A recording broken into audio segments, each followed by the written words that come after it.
Good morning, dear students.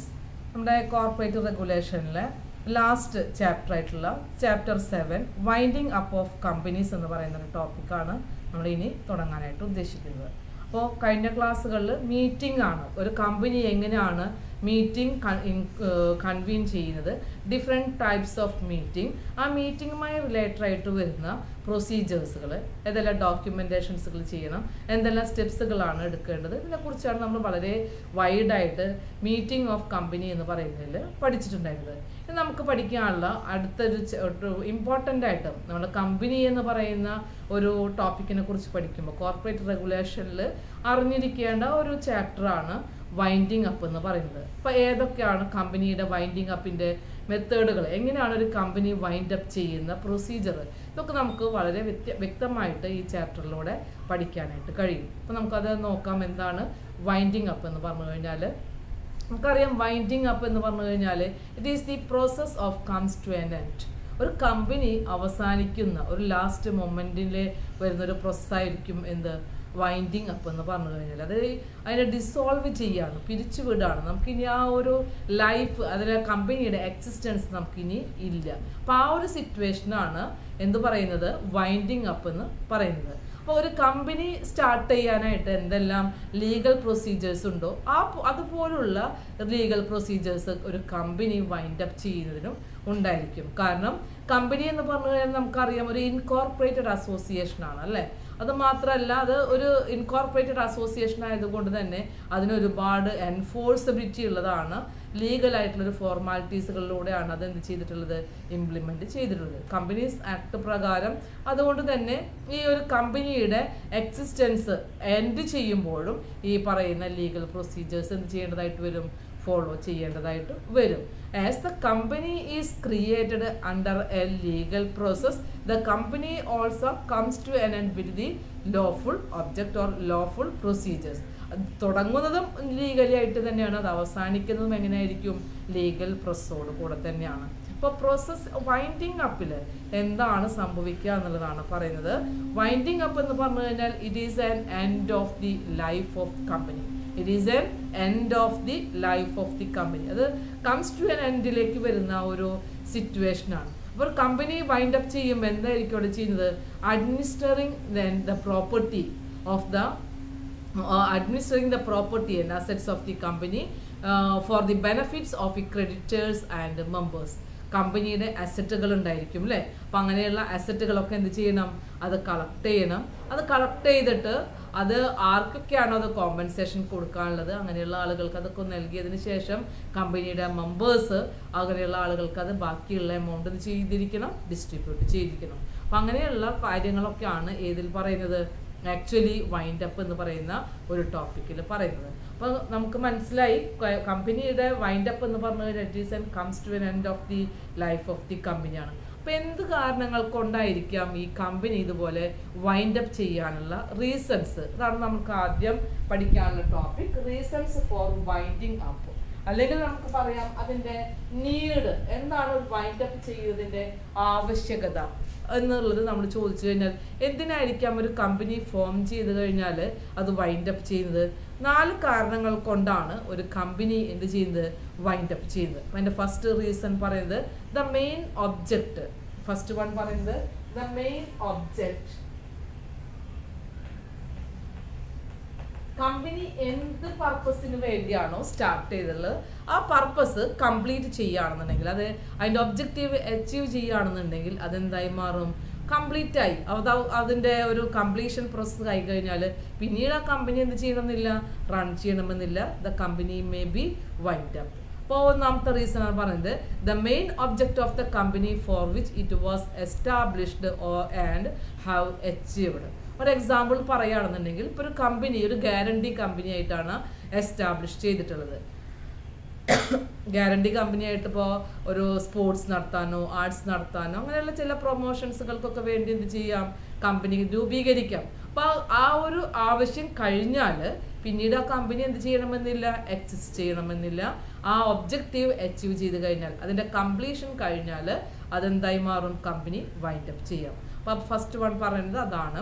Number 2, the company is not in a position to pay off its full ഡെപ്റ്റ്, കമ്പനിയുടെ കടബാധ്യതകൾ കൊടുത്തു തീർക്കാനുള്ള ഒരു സാധ്യത കമ്പനിക്ക് ഇനി ഇല്ല എന്നുണ്ടെങ്കിൽ, ഫുൾ നഷ്ടത്തിലാണ് പോകുന്നതെങ്കിൽ അത് അടച്ചുപൂട്ടാണ് ഇനി നല്ലതെന്ന് വരികയാണെന്നുണ്ടെങ്കിൽ അതായിരിക്കും വൈൻഡപ്പിന് വരുന്ന മറ്റൊരു സാധ്യത അല്ലെങ്കിൽ മറ്റൊരു കാരണം. അപ്പൊ നമ്പർ 2 പറയുന്നത് the company is not in a position to pay off. Number 2 പറയുന്നത് not in a position to pay off. എന്താ പേ ഓഫ് ചെയ്യാനുള്ളത്? കമ്പനിയുടെ ഡെപ്റ്റുകൾ. ഒരുപാട് ലോസുകൾ ഇൻക്രീസ് ചെയ്യാണ്, കമ്പനിക്ക് ലാഭത്തിന്റെ വിഹിതം കുറഞ്ഞുകൊണ്ടിരിക്കുകയാണ്. അതേസമയം നഷ്ടം കൂടിക്കൊണ്ടിരിക്കുമ്പോൾ ഒരു തരത്തിലും കടബാധ്യതകൾ തിരിച്ചു കൊടുക്കാൻ കഴിയാതെ വരുന്നൊരു സിറ്റുവേഷൻ വന്നു കഴിഞ്ഞാലും കമ്പനി എന്ത് ചെയ്യാം? വൈൻഡ് അപ്പ് ചെയ്യാം. Number 3, it has become impossible to carry out the main object of the company. കമ്പനിയുടെ പൊസിഷൻ ഇപ്പൊ എങ്ങനെയാന്ന് വെച്ച് കഴിഞ്ഞാൽ നോട്ട് impossible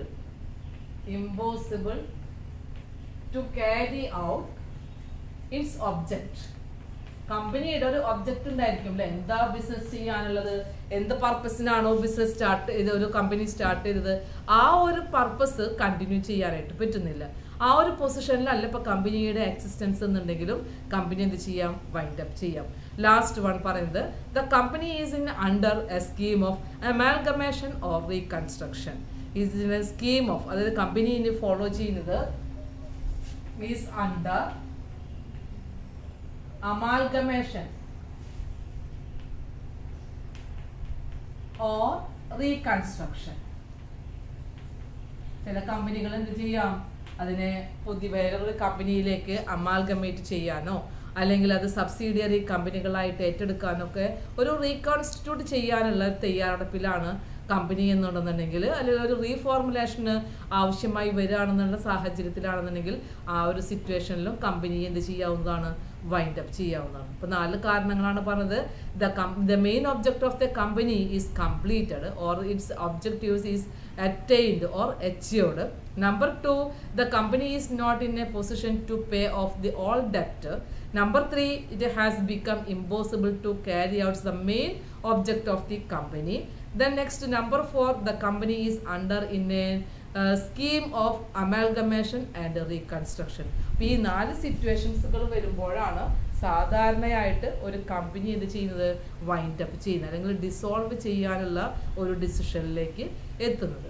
ഓക്കെ, അപ്പോൾ നമുക്കതിൻ്റെ കാരണം മനസ്സിലായി. ഇനി ഏതൊക്കെ രീതിയിലാണ് ഒരു കമ്പനി വൈൻഡ് അപ്പ് ചെയ്യുക എന്നുള്ളതാണ് നമുക്ക് മെയിനായിട്ടും ഈ ഒരു ടോപ്പിക്കിലൂടെ തിരിച്ചറിയേണ്ടത്. അപ്പോൾ അടുത്ത ഹെഡിങ് കൊടുക്കാൻ നമുക്ക് മോഡ്സ് ഓഫ് വൈൻഡിങ് അപ്പ് അല്ലെങ്കിൽ types of the winding up. ഒരു കമ്പനി എങ്ങനെയാണ് വൈൻഡ് അപ്പ് ചെയ്യുന്നത് എന്നുള്ളത് നോക്കാം.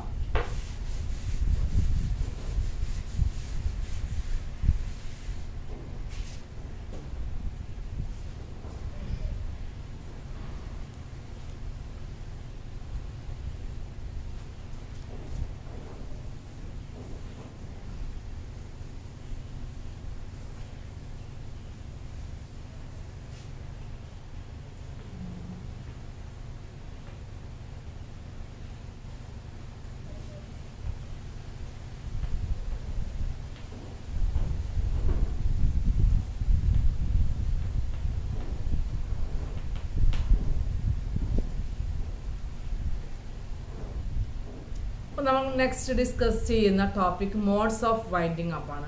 സാധാരണയായിട്ട് ഒരു കമ്പനി വൈൻഡ് അപ്പ് ചെയ്യുന്നതിൻ്റെ മെത്തേഡുകൾ അല്ലെങ്കിൽ ടൈപ്സ് എന്ന് ചോദിച്ചു കഴിഞ്ഞാലും മോഡ് എന്ന് ചോദിച്ചു കഴിഞ്ഞാലും സെയിം ആണ്. 2 രീതിയിലാണ് സാധാരണയായിട്ട് എന്ത് ചെയ്യുന്നത്? വൈൻഡ് അപ്പ് ചെയ്യുന്നത്. സെക്ഷൻ കമ്പനീസ് ആക്ടിന്റെ സെക്ഷൻ 270 സബ്സെക്ഷൻ 1 പ്രകാരം സെക്ഷൻ 270 സബ്സെക്ഷൻ 1 പ്രകാരം 2 മെത്തേഡുകളാണ് കമ്പനി വൈൻഡ് അപ്പ് ചെയ്യുന്നതിന് വേണ്ടി യൂസ് ചെയ്യുന്ന മെത്തേഡ് അല്ലെങ്കിൽ ടൈപ്സ് അല്ലെങ്കിൽ മോഡ് എന്ന് പറയുന്നത്. Number 1, winding up by the tribunal. Number 1, winding up by tribunal.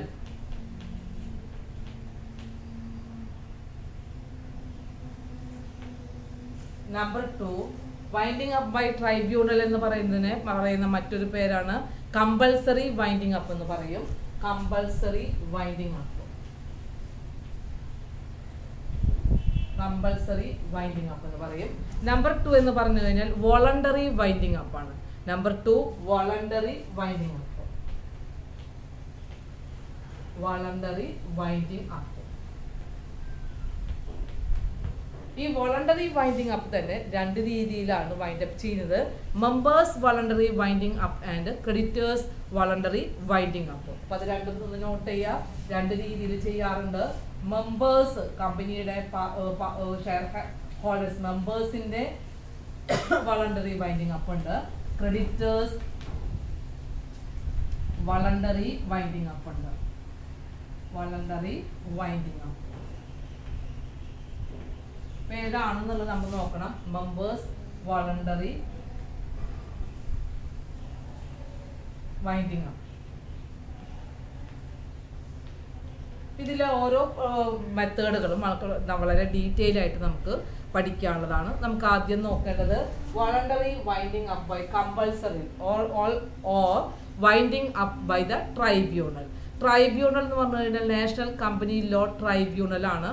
അതായത് കമ്പനിയുമായി റിലേറ്റഡ് ആയിട്ട് വരുന്ന ഡിസ്പ്യൂട്ട്സുകൾ, ഡിസഗ്രിമെന്റ്സുകൾ, അങ്ങനെയുള്ള കാര്യങ്ങളെല്ലാം അതിനെല്ലാം സെറ്റിൽമെന്റ് ഡിസിഷൻസുകളൊക്കെ എടുക്കുന്നത് കമ്പനി ലോ ട്രൈബ്യൂണലാണ്. അപ്പോൾ ആ ലോ ട്രൈബ്യൂണലാണ് എന്ത് ചെയ്യുന്നത്, നിർബന്ധപൂർവം കമ്പനി പിരിച്ചുവിടണം എന്ന് പറയുന്ന ഒരു സിറ്റുവേഷനിലേക്ക് എത്തുന്നത്. അപ്പം അങ്ങനെ വരുമ്പോൾ എന്തെല്ലാം സിറ്റുവേഷൻസുകളിലാണ് ഈ പറയുന്ന വൈൻഡിങ് അപ്പിന്റെ സാധ്യത എന്നുള്ളത് നമ്മളിവിടെ ഡിസ്കസ് ചെയ്യാണ്. അപ്പം നമുക്ക് winding up by the tribunal ആണ്. അതിൻ്റെ സർക്കംസ്റ്റൻസുകളാണ് നമ്മളിവിടെ പറയുന്നത്. ഫസ്റ്റ് വൺ പറയുന്നത് ഓൺ ഇനബിലിറ്റി ടു പേ ഡെപ്റ്റ് of the company.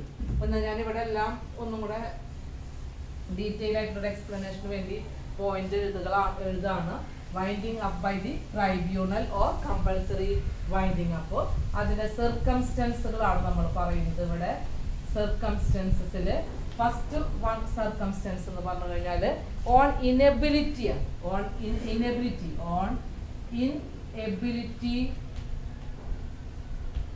To pay ഡെപ്റ്റ്. അതിന്റെ കാര്യങ്ങൾ എന്താണുള്ളത് നോക്കാം. ഒരു കമ്പനിയുടെ ഡെപ്റ്റുകൾ തിരിച്ചു നൽകാനായിട്ട് കഴിയുന്നില്ല എന്നുണ്ടെങ്കിൽ കമ്പനിയെ നിർബന്ധപൂർവ്വം എന്ത് ചെയ്യാം, വൈൻഡ് അപ്പ് ചെയ്യാം. അപ്പൊ അതിൻ്റെ ഒരു സിറ്റുവേഷനാണ് നമ്മൾ ഇവിടെ എഴുതിയത്. അതിൽ പറയുന്ന റൂൾ ഇതാണ്. സെക്ഷൻ 43E പറയുന്നത്. 43 അല്ല 433 സബ്സെക്ഷൻ ഇയിൽ പറയുന്ന റൂളുകളാണ് ഇതിന് അപ്ലിക്കബിൾ ആയിട്ടുള്ളത്. കമ്പനിയുടെ ഡെപ്റ്റുകൾ നൽകാൻ അനേബിൾ ആയിട്ടുള്ള സിറ്റുവേഷൻസുകൾ ഏതൊക്കെയാണെന്നുള്ളതാണ് ഇവിടെ പറയുന്നത്. Number 1, if a creditor to whom company owes 1 lakh rupees or more have served a notice on the company and the company has neglected it for 3 weeks. അതായത് കമ്പനി പുറമേയുള്ള ആളുകൾക്ക്, ഔട്ട്സൈഡേഴ്സിന് ഒരു 1 lakh rupees നൽകാനുണ്ട്. പക്ഷെ 1 lakh rupees നൽകാനുണ്ട് എന്ന് പറഞ്ഞുകൊണ്ട് അത് demand ചെയ്തുകൊണ്ട് കമ്പനിക്ക് നോട്ടീസ് അയച്ചു കഴിഞ്ഞാലും അതിൻ്റെ റിക്വയർമെൻറ്റ് അവരെന്ത് ചെയ്തിട്ടില്ല, ആക്സെപ്റ്റ് ചെയ്തിട്ടില്ല. അങ്ങനെ നെഗ്ലക്റ്റ് ചെയ്യുകയാണ്. ഒരു 3 വീക്കായിട്ടും 3 വീക്സ് ആയിട്ടും കമ്പനി ഈ ഒരു റിക്വസ്റ്റിന് അപ്രോപ്രിയേറ്റ് ആയിട്ടുള്ള ഒരു ആൻസർ നൽകാനോ അല്ലെങ്കിൽ ഈ പണം തിരിച്ചു നൽകാനോ സമ്മതിക്കുന്നില്ല എന്നുണ്ടെങ്കിൽ എന്ത് ചെയ്യാം, ഈ കമ്പൽസറി വൈൻഡ് അപ്പിന് വേണ്ടിയുള്ള പ്രൊസീജിയറുകൾ എടുക്കാവുന്നതാണ്. അതിന് വരുന്ന ഒരു സാഹചര്യമാണ് ഈ പറഞ്ഞിട്ടുള്ളത്. 1 lakh rupees ഓർ മോർ ആയിട്ട് വരുന്ന ഒരു എമൗണ്ട് കമ്പനി ഔട്ട്സൈഡേഴ്സിന്, ക്രെഡിറ്റേഴ്സിന് ഒക്കെ കൊടുക്കാനുണ്ട് എന്നുണ്ടെങ്കിൽ അത് കൊടുക്കാൻ കമ്പനി സന്നദ്ധയാകുന്നില്ല എന്നുണ്ടെങ്കിലും ഈ പറയുന്ന സിറ്റുവേഷൻ അവർക്ക് എടുക്കാവുന്നതാണ്. നമ്പർ 2 പറയുന്ന സിറ്റുവേഷൻ. അപ്പോൾ ഫസ്റ്റ് സിറ്റുവേഷൻ ഒന്നാമത്തെ പോയിന്റ് ആണ് നമ്മൾ ഇവിടെ പറഞ്ഞത്. സെക്കൻഡ് പോയിന്റ് പറയുന്നത് B point, if execution of other process issued on a decree or order of any civil court in favor of a creditor returned unsatisfied wholly or partly. കമ്പനിയുടെ എന്താ പറയുക, കൊടുക്കാനുള്ള ഡെപ്റ്റിന് വേണ്ടി മറ്റ് കോർട്ടുകളൊക്കെ സമീപിക്കുകയും അതിനുവേണ്ടിയുള്ള ആപ്ലിക്കേഷൻ നൽകുകയും പക്ഷെ കമ്പനിക്ക് അനുകൂലമല്ലാത്തൊരു ഓർഡർ വരികയും ചെയ്തു. പക്ഷേ കമ്പനിയുടെ ആ ഓർഡറായിട്ട് ചെന്ന് കഴിഞ്ഞപ്പോൾ ഔട്ട്സൈഡേഴ്സ് അതിന് കമ്പനിയെ സമീപിക്കുമ്പോൾ അവർ ഡിസാറ്റിസ്ഫൈഡ് ആവുകയാണ് ചെയ്തിട്ടുള്ളത്. അല്ലെങ്കിൽ അവർ തിരിച്ചു നൽകാനായിട്ടുള്ള ഒരു സാധ്യത അവർക്ക് ഇല്ല എന്ന് മനസ്സിലാകുന്ന പക്ഷം അങ്ങനെ ഒരു ഓർഡറാണ് വരുന്നതെങ്കിൽ ആ ഒരു സിറ്റുവേഷനിലും എന്ത് ചെയ്യാം, കമ്പൽസറി വൈൻഡിങ് അപ്പിന് വേണ്ടി അവർക്ക് സ്റ്റെപ്പുകൾ എടുക്കാവുന്നതാണ്. ചുരുക്കത്തിൽ ഇത്രയേ ഉള്ളൂ. കമ്പനി നൽകാനുള്ള പണം കിട്ടുന്നതിന് വേണ്ടി കോടതിയെ സമീപിക്കുകയും കോടതിയിൽ നിന്ന് അത് അനുകൂലമായ വിധി നേടുകയും കമ്പനി എന്നിട്ടും തിരിച്ചു നൽകാതിരിക്കുകയാണെന്നുണ്ടെങ്കിൽ അവർക്ക് എന്ത് ചെയ്യാം? കമ്പനിക്കെതിരെ വൈൻഡിങ് അപ്പിന് വേണ്ടിയുള്ള തീരുമാനങ്ങൾ എടുക്കാം. ഫോർത്ത് സി പോയിന്റ് പറയുന്നത്, number C point, if it is proved to the satisfaction of the tribunal that the company is unable to pay its debt after considering the contingencies and prospective liability of the company. അതായത് ഈ പറയുന്ന മൂന്നാമത്തെ സാഹചര്യം എന്ന് പറയുന്നത് company law ട്രൈബ്യൂണലിന് തന്നെ, national company law ട്രൈബ്യൂണലിന് തന്നെ അവർക്ക് തന്നെ ഒരു പ്രൂവ് ചെയ്തിട്ടുള്ള ഒരു സാഹചര്യമാണ്. കമ്പനിയുടെ കോണ്ടിജൻസീസുകൾ അല്ലെങ്കിൽ അവരുടെ ഔട്ട്സ്റ്റാൻഡിങ് ആയിട്ടുള്ള ലാബിലിറ്റീസുകൾ ഇതെല്ലാം നോക്കിയപ്പോൾ അതൊന്നും തിരിച്ചു നൽകാനായിട്ട് കമ്പനിക്ക് കഴിയില്ല എന്നുള്ളത് പൂർണ്ണമായും ലോ ട്രൈബ്യൂണലിന് ബോധ്യമായിട്ട് വരികയാണെന്നുണ്ടെങ്കിൽ ആ ഒരു സിറ്റുവേഷനിലും എന്ത് ചെയ്യാം? കമ്പനി വൈൻഡ് അപ്പ് ചെയ്യാവുന്നതാണ്. ഇത്രയാണ് ഉദ്ദേശിക്കുന്നത്. ഇതുവരെ നമ്മൾ രണ്ടാമത്തെയും സാഹചര്യങ്ങൾ പറഞ്ഞിട്ടുള്ളത് ഔട്ട്സൈഡേഴ്സിന് കൊടുക്കാൻ ലാബിലിറ്റി ഉണ്ടാവുകയും അത് അവർ കമ്പനിയെ നേരിട്ട് സമീപിക്കുകയും ചെയ്തപ്പോൾ അവർക്കുണ്ടായിട്ടുള്ള ഡിസാറ്റിസ്ഫാക്ഷനാണ്. ഇതങ്ങനെയല്ല. കമ്പനി ലോ ട്രൈബ്യൂണലിൽ തന്നെ ബോധ്യപ്പെടുകയാണ് കമ്പനിക്ക് ഈ പറയുന്ന ഔട്ട്സ്റ്റാൻഡിങ് ലാബിലിറ്റീസുകളോ അല്ലെങ്കിൽ കോണ്ടിജൻസീസുകളോ മീറ്റ് ചെയ്യാൻ കഴിയില്ല എന്നുള്ള ഒരു ഇനബിലിറ്റി അവർക്ക് മനസ്സിലാവുന്നുണ്ടെങ്കിൽ ആ ഒരു സിറ്റുവേഷനിലും എന്ത് ചെയ്യാം? കമ്പനിയെ പിരിച്ചുവിടാനുള്ള സാഹചര്യം സ്റ്റെപ്പുകൾ എടുക്കാവുന്നതാണ്. ഇതാണ് നമ്മൾ ആദ്യം പറഞ്ഞ point on inability to pay debt of a company, section 433 subsection E. അടുത്ത സാഹചര്യമാണ് പറയുന്നത് circumstance for the compulsory winding up. Number 2 point bypassing a special resolution. ഇപ്പൊ number 2 point bypassing special resolution.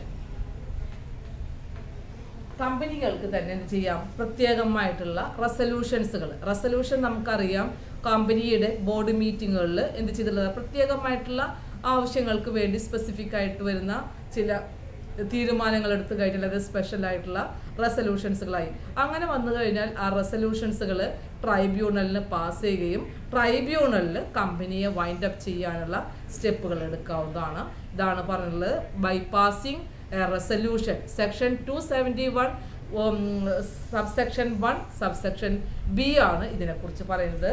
271 subsection 1 subsection B ആണ് ഇതിനെ കുറിച്ച് പറയുന്നത് compulsory winding അപ്പിനെ കുറിച്ച് പറയുന്നത്. തേർഡ് പറയുന്നത് മൂന്നാമത്തെ പോയിന്റ്. തേർഡ് പോയിന്റ് പറയുന്നത് act of the companies against sovereignty and integrity of India. കമ്പനിയുടെ ആക്ടുകളാണ്. ബൈ ആക്ട് ഓഫ് ദി കമ്പനിയുടെ ആക്ടുകൾ ചിലപ്പോൾ എന്തായി മാറാം? കമ്പനിക്ക് വിപരീതമായിട്ടുള്ള കോൺസിക്വൻസ് ആയിരിക്കാം ഉണ്ടാക്കുന്നത്. എന്തായിരിക്കും അതിന്റെ റിസൾട്ട് എന്ന് പറഞ്ഞു കഴിഞ്ഞാൽ, ഇപ്പൊ നമ്മുടെ രാജ്യത്ത് നിലനിൽക്കുന്ന ഒരു കമ്പനിയാണ്, പക്ഷെ കമ്പനിയുടെ പ്രവർത്തനങ്ങൾ അല്ലെങ്കിൽ അതിന്റെ ഒബ്ജക്റ്റീവ്സുകൾ അതൊക്കെ എന്തിനു വിപരീതമായിട്ടാണ്? നമ്മുടെ സ്വന്തം രാജ്യത്തിന്റെ സോവർജിനിറ്റി ആൻഡ് ഇന്റഗ്രിറ്റി, അതിന്റെ ഐക്യത്തിനും അഖണ്ഡതക്കും വിപരീതമായിട്ടുള്ള ലക്ഷ്യങ്ങളാണ് വേണ്ടി പ്രവർത്തിക്കുന്ന ഒരു കമ്പനിയായിട്ട് വരികയാണെന്നുണ്ടെങ്കിൽ അതെന്ത് ചെയ്യാവുന്നതാണ്? പിരിച്ചുവിടാവുന്നതാണ്. അത് നിർബന്ധപൂർവം കമ്പനി പിരിച്ചുവിടുന്നതിന് വേണ്ടിയുള്ള സ്റ്റെപ്പുകൾ ലോ ട്രൈബ്യൂണലിന് തന്നെ എടുക്കാവുന്നതാണ്. ഇപ്പോൾ ഇന്ത്യയുടെ ഇന്റഗ്രിറ്റിയെയും സോവർജിനിറ്റിയെയും ബാധിക്കുന്ന കാര്യങ്ങളായിട്ടുള്ള സെക്യൂരിറ്റി ഓഫ് ദി സ്റ്റേറ്റ്, നമ്മുടെ രാജ്യത്തിന്റെ സുരക്ഷിതത്വം, friendly relation of the foreign country, വിദേശ രാജ്യങ്ങളുമായിട്ടുള്ള ഒരു ഫ്രണ്ട്ലി റിലേഷൻഷിപ്പ്, പബ്ലിക് ഓർഡർ, പൊതുവായിട്ടുള്ള നിയമങ്ങൾ, അതുപോലെ തന്നെ ഡീസൻസി ആൻഡ് മൊറാലിറ്റി, ഇതിനെല്ലാം വിപരീതമായിട്ടുള്ളൊരു പ്രവർത്തനങ്ങളാണ് നമ്മുടെ കമ്പനിയുടെ ഭാഗത്തു നിന്നും ഉണ്ടാകുന്നതെങ്കിൽ അങ്ങനെയുള്ള സിറ്റുവേഷൻസുകളിലും കമ്പനിയെ എന്ത് ചെയ്യാവുന്നതാണ്? വൈൻഡ് അപ്പ് ചെയ്യാവുന്നതാണ്. That is the act of the company against sovereignty and integrity of the India. Next circumstance ആണ് പറയുന്നത് on an order of tribunal under section 258 ആണ്.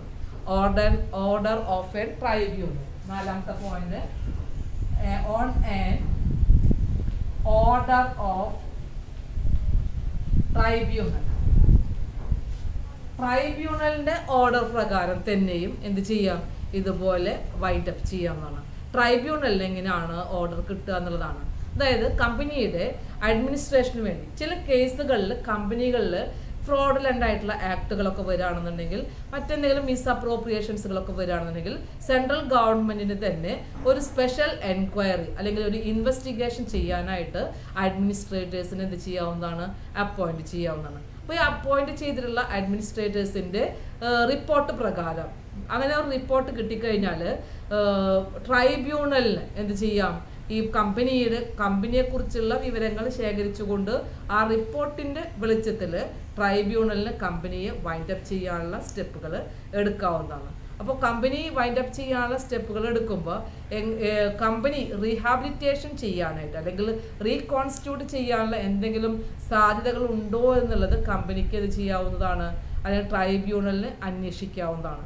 അങ്ങനെയുള്ള സാധ്യതകളും ഇല്ലാതെ വരുമ്പോൾ മാത്രമാണ് എന്ത് ചെയ്യാനായിട്ട് പാടുള്ളൂ, കമ്പനിയെ വൈൻഡ് അപ്പ് ചെയ്യാനുള്ള പ്രൊസീജിയർ എടുക്കാനായിട്ട് പാടുള്ളൂ. അപ്പോൾ സ്പെഷ്യൽ ആയിട്ടുള്ള ഒരു ഒക്കേഷൻസുകളിൽ അഡ്മിനിസ്ട്രേറ്റേഴ്സിന്റെ റിപ്പോർട്ടിന്റെ ബേസിലാണ് ഈ പറയുന്ന ഒരു സ്റ്റെപ്പ് ട്രൈബ്യൂണൽ ചെയ്യുന്നത്.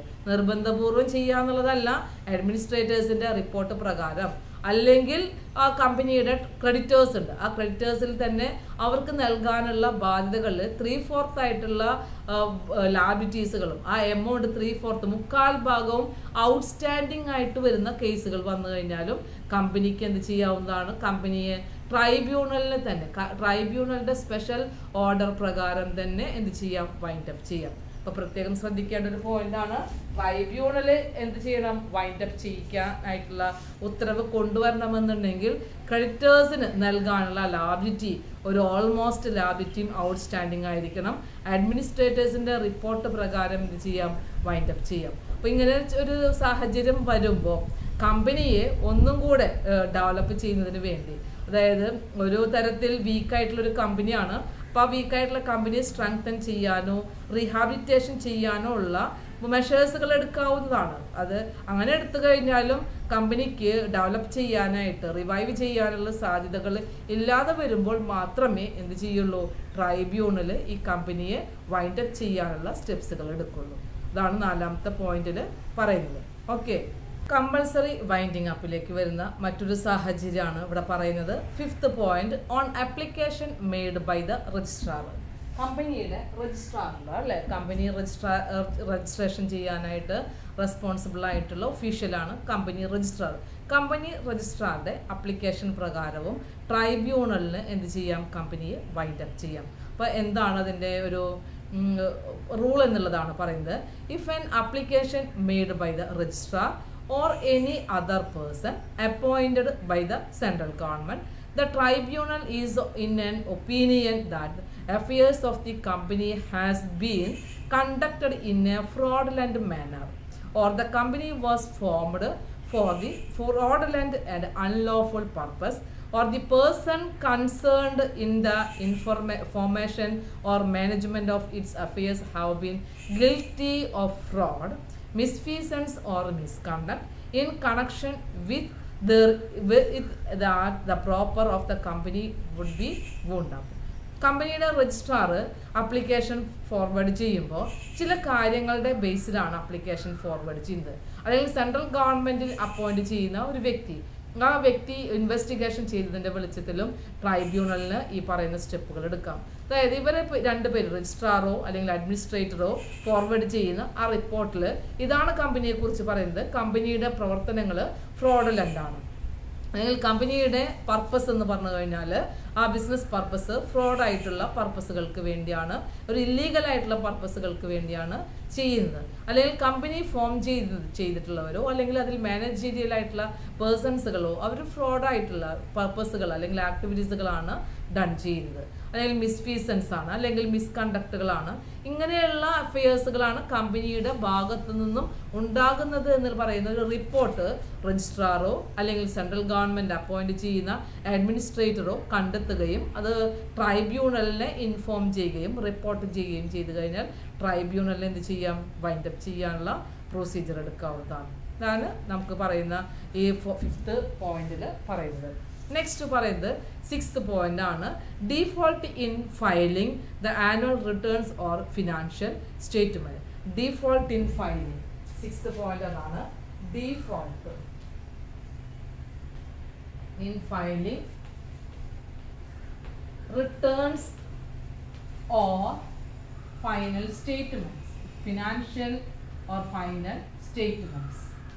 കമ്പനി നിർബന്ധമായിട്ടും സബ്മിറ്റ് ചെയ്യേണ്ട, അത് അതിൻ്റെ സ്പെസിഫൈഡ് ആയിട്ടുള്ള പീരീഡുകളിൽ സബ്മിറ്റ് ചെയ്യേണ്ട പല റിപ്പോർട്ടുകളും സബ്മിറ്റ് ചെയ്യുന്നതിൽ ഫെയിലർ ആവുകയാണെന്നുണ്ടെങ്കിൽ അങ്ങനെയുള്ള കേസുകളിലും എന്ത് ചെയ്യാവുന്നതാണ്, ട്രൈബ്യൂണലിന് കമ്പനിയെ വൈൻഡ് അപ്പ് ചെയ്യാവുന്നതാണ്. അപ്പോൾ അതിൻ്റെ റീസൺ ആണ് പറയുന്നത്, if the company has made default in filing with the registrar its annual returns or financial statement for immediately 5 consecutive financial years.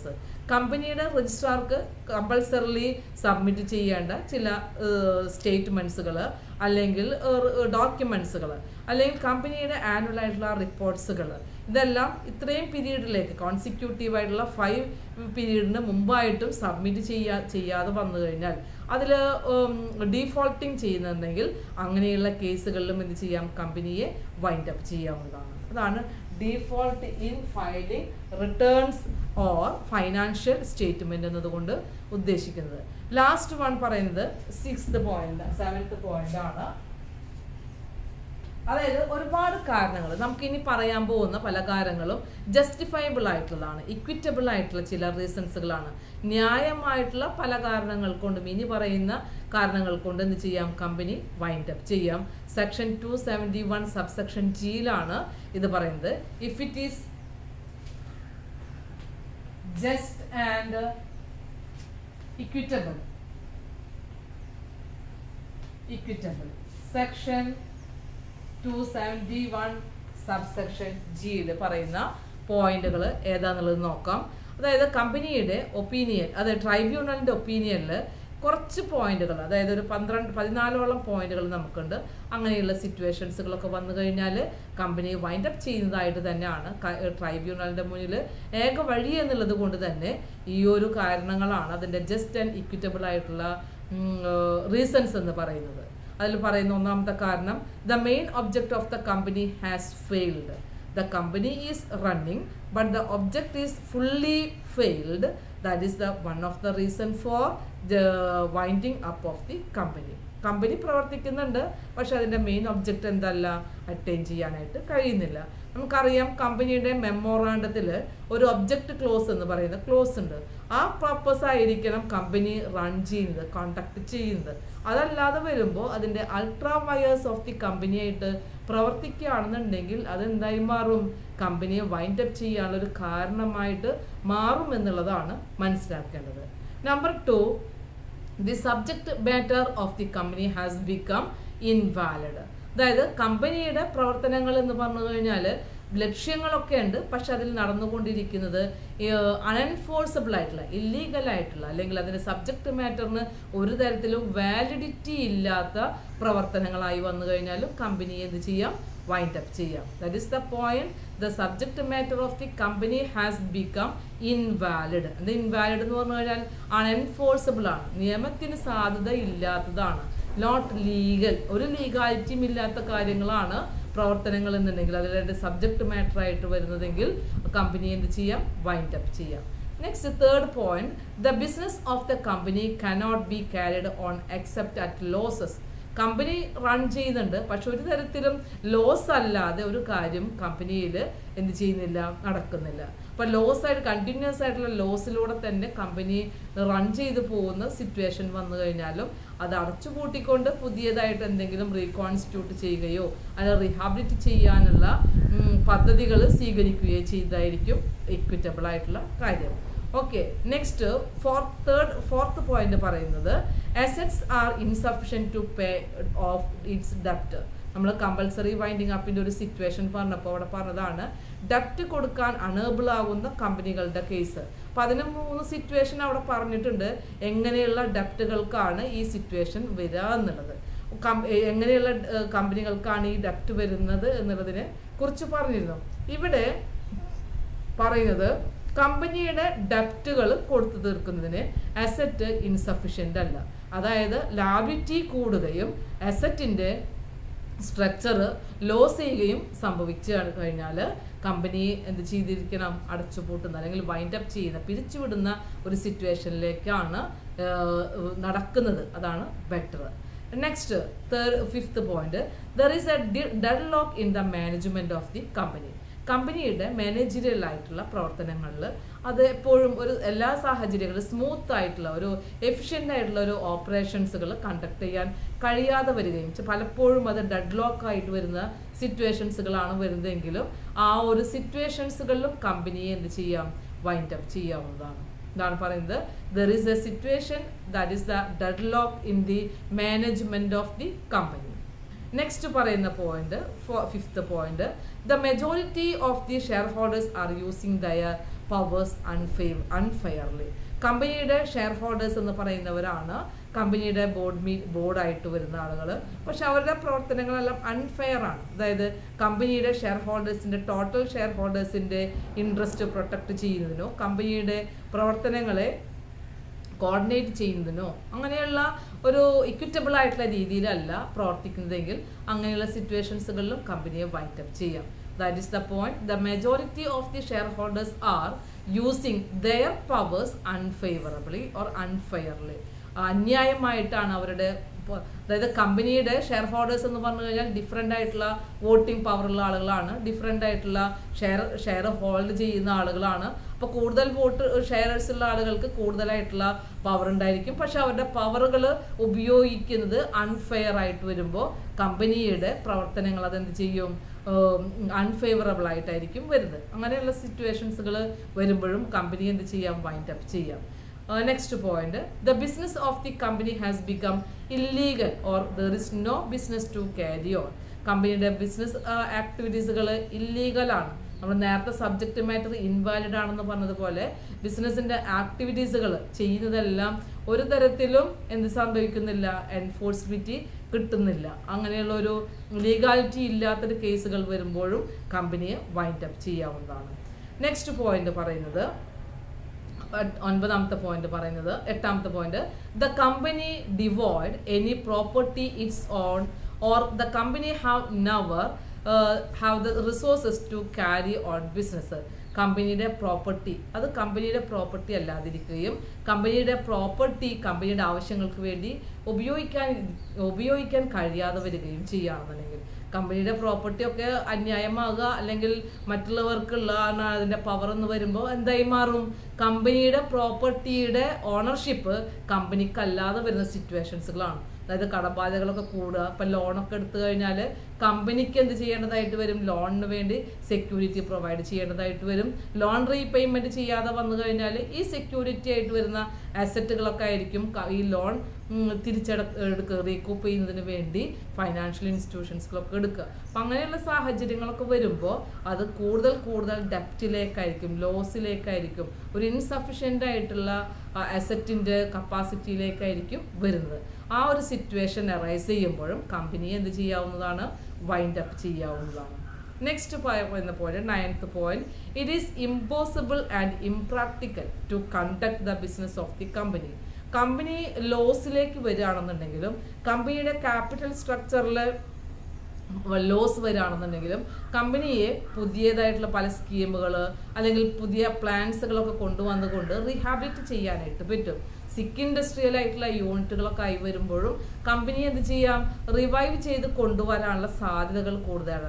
പക്ഷെ ഇതെല്ലാം നമുക്ക് ഈ ഒരു കമ്പനി എന്ന് പറയുന്നത് ഒരു തരത്തിലും ഇതുപോലെ റീഹാബിലിറ്റ് ചെയ്യാനോ റിവൈവ് ചെയ്യാനോ ഉള്ള പോസിബിലിറ്റി ഇല്ല, ഇംപ്രാക്ടിക്കബിൾ ആണ് എന്ന് വരുന്ന സിറ്റുവേഷനിലും എന്ത് ചെയ്യാം, കമ്പനിയെ വൈൻഡ് അപ്പ് ചെയ്യാവുന്നതാണ്.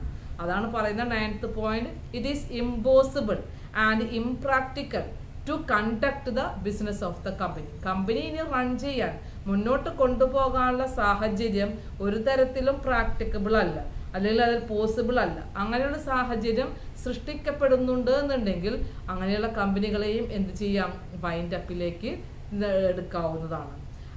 10th പോയിന്റ് പറയുന്നത്, the company was conceived and brought fourth in fraud. കമ്പനിയുടെ പ്രവർത്തനങ്ങളൊക്കെ എന്തായി മാറുകയാണ്, ഫ്രോഡായിട്ട് മാറുകയാണ്. അതായത് കമ്പനിയുടെ ഫൈനാൻഷ്യൽ ആയിട്ടുള്ള ഡിപ്പാർട്ട്മെൻറ്റ്, അക്കൗണ്ടിങ് ഡിപ്പാർട്ട്മെൻറ്റുകൾ, മറ്റ് ഓരോ ഡിപ്പാർട്ട്മെൻറ്റുകളും അവരുടെ പ്രവർത്തനങ്ങളുമായി ബന്ധപ്പെട്ട് നോക്കുമ്പോൾ അതായത് ഫ്രോഡായിട്ടുള്ള കാര്യങ്ങളാണ് ചെയ്യുന്നത്, അതൊക്കെ കണ്ടെത്തുകയാണ് പിന്നീട് വരുന്നതെങ്കിൽ അതൊക്കെ എന്തായി മാറും? ഈ പറയുന്ന ഒരു ഇക്വിറ്റബിൾ അല്ലാത്ത ഒരു രീതിയായി മാറും കമ്പനികളുടെ പ്രവർത്തനങ്ങൾ. ഒരു ജസ്റ്റിഫയബിൾ ആയിട്ട് നമുക്ക് ആർക്കും മാനേജ്മെന്റിനെയോ കമ്പനി ഒഫീഷ്യൽസിനെയോ ന്യായീകരിക്കാൻ കഴിയുന്ന ഒരു പ്രവർത്തനങ്ങളാവില്ല കമ്പനിയിൽ നിന്നും ഉണ്ടാകുന്നത്. അങ്ങനെയുള്ള സിറ്റുവേഷൻസുകളാണ് കമ്പനിയെ ഒരു തരത്തിൽ വൈൻഡ് അപ്പിലേക്ക് ലീഡ് ചെയ്യുന്നത്. That is the 10th point. The company was conceived and brought forth in fraud. Company എങ്ങനെയുള്ള മിസ്അപ്രോപ്രിയേഷൻസുകൾ, ഫ്രോഡുലന്റ് ആക്ടുകൾ ഇതൊക്കെ വരുമ്പോൾ അത് പിന്നീട് കൂടിക്കൂടി വരികയാണ്. അപ്പോൾ ഒരു തരത്തിൽ ഒരു കമ്പനിയെയും ഡെവലപ്പ് ചെയ്യാൻ കഴിയാതെ വരുന്ന ഒരു സിറ്റുവേഷനിലേക്ക് വരുന്നതാണ് പറഞ്ഞത്. Next 11th point, the company has no business to carry on. കമ്പനിയുടെ ബിസിനസ് എന്ന് പറഞ്ഞു കഴിഞ്ഞാൽ ഇനി കണ്ടിന്യൂ ചെയ്യാനില്ല. അതായത് കംപ്ലീറ്റ്ലി അത് എന്ത് ചെയ്തുകൊണ്ടിരിക്കുകയാണ്, ഒരു ക്ലോസ്ഡ് ആയിട്ടുള്ള ഒരു അവസ്ഥയിലേക്ക് വന്നിട്ടുള്ള, വളരെ സിക്കായിട്ടുള്ള ഒരു സിറ്റുവേഷനിലേക്ക് വന്നു കഴിഞ്ഞാലും കമ്പനിയെ എന്ത് ചെയ്യാം? വൈൻഡ് അപ്പ് ചെയ്യാം. ഇനി അതിനെക്കുറിച്ച് കൂടുതലായിട്ടും അത് പ്രൊമോട്ട് ചെയ്യുന്നതിനോ അല്ലെങ്കിൽ വീണ്ടും അതിനെ എക്സിസ്റ്റ് ചെയ്യുന്നതിനോ വേണ്ടിയുള്ള സ്റ്റെപ്പുകൾ എടുത്തിട്ട് കാര്യമില്ല. അങ്ങനെ വരുമ്പോഴാണ് കമ്പനി എന്ത് ചെയ്യാനായിട്ട് ഉദ്ദേശിക്കുന്നത്? വൈൻഡ് അപ്പ് ചെയ്യാനായിട്ട് ഉദ്ദേശിക്കുന്നത്. The company has no business to carry on. Last point പറയുന്നത്, the company was insolvent and was being carried for the benefit of the debenture holders and who had take the position.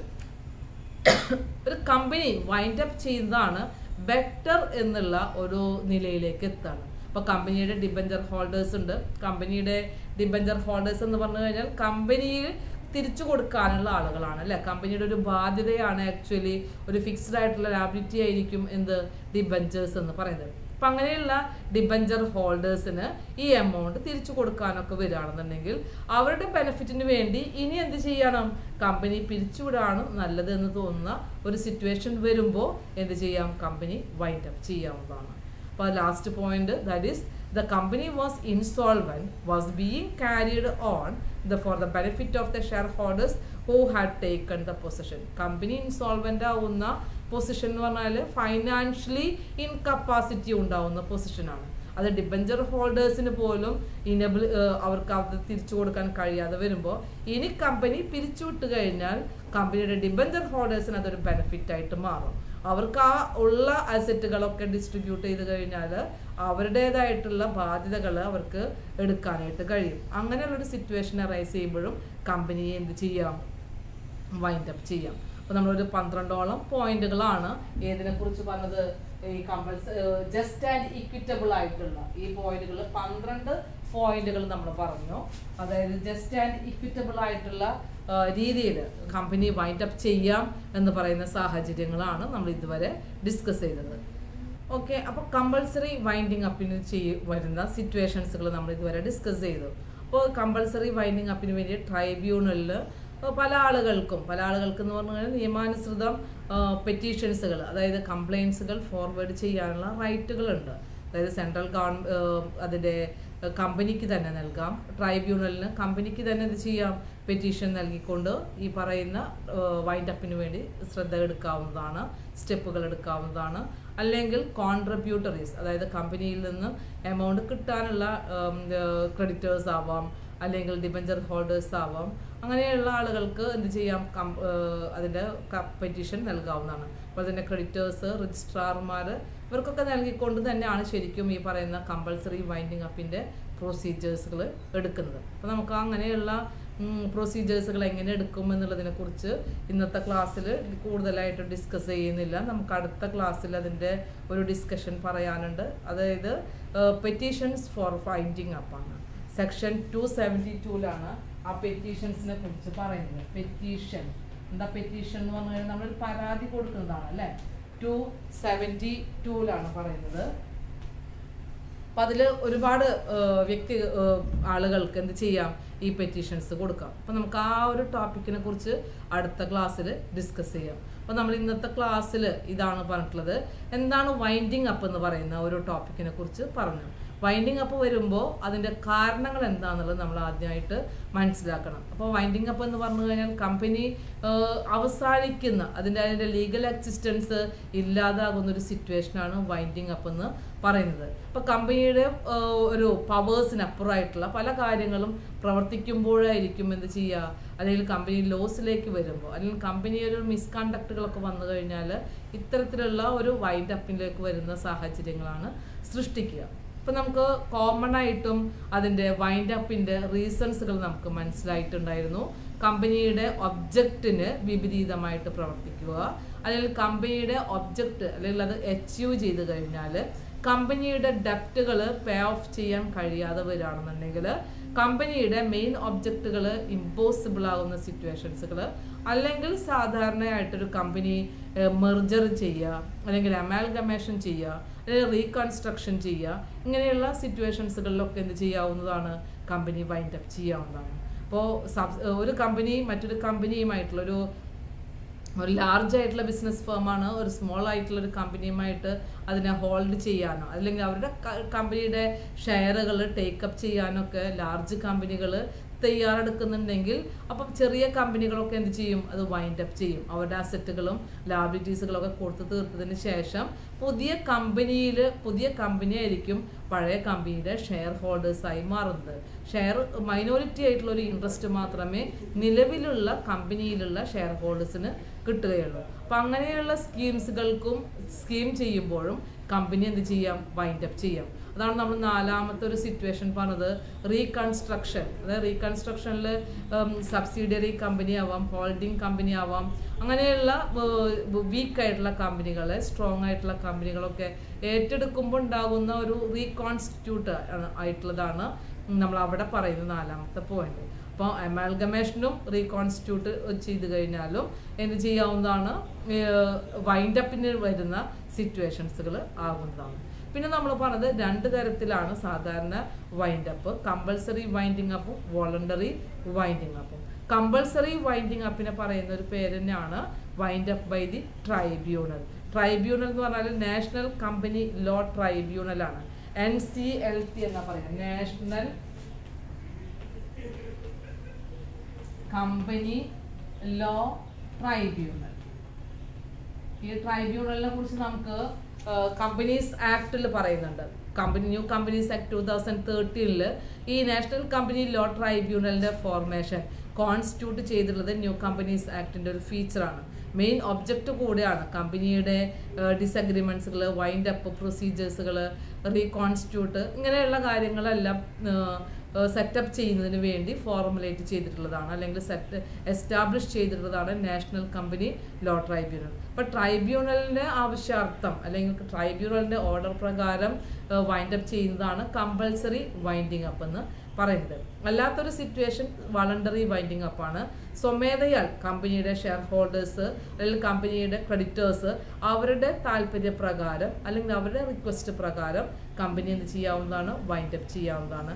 അതിന് പറയുന്നതാണ് voluntary winding up എന്ന് പറയുന്നത്. അപ്പോൾ നമ്മൾ ഇന്നത്തെ ക്ലാസ്സിൽ voluntary winding up അല്ല, കമ്പൾസറി വൈൻഡിങ് അപ്പ് എന്താണ് എന്നുള്ളതും കമ്പൾസറി വൈൻഡിങ് അപ്പിൻ്റെ സിറ്റുവേഷൻസുകളാണ് ലാസ്റ്റ് ആയിട്ട് നമ്മൾ പഠിച്ചത്. അപ്പോൾ അതിൻ്റെ സിറ്റുവേഷൻസുകൾ നമുക്കറിയാം.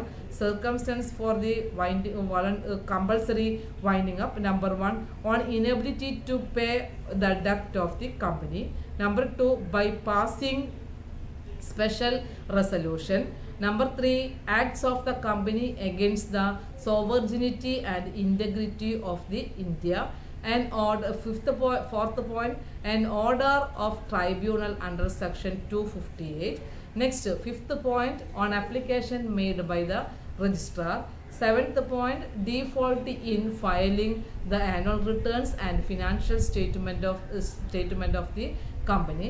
Last and final point is that some of the other points if it is just and equitable to the company for compulsory winding.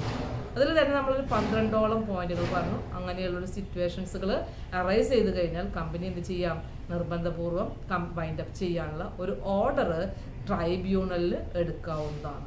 ഇന്നത്തെ ക്ലാസ്സിൽ കമ്പൾസറി വൈൻഡിങ് അപ്പിൻ്റെ ഒരു ഇൻട്രൊഡക്ടറി ആയിട്ട് വരുന്ന ഒരു പോർഷനാണ് പറഞ്ഞത്. അതിൻ്റെ പ്രൊസീജിയർ എങ്ങനെയാണ് എന്നുള്ളതും എങ്ങനെ ഒരു ട്രൈബ്യൂണൽ ഒരു വൈൻഡ് അപ്പ് എന്ന് പറയുന്ന സ്റ്റെപ്പുകൾ എടുക്കൂ എന്നുള്ളതൊക്കെ നമുക്ക് അടുത്ത ക്ലാസ്സിൽ ഡിസ്കസ് ചെയ്യാം. Okay, thank you.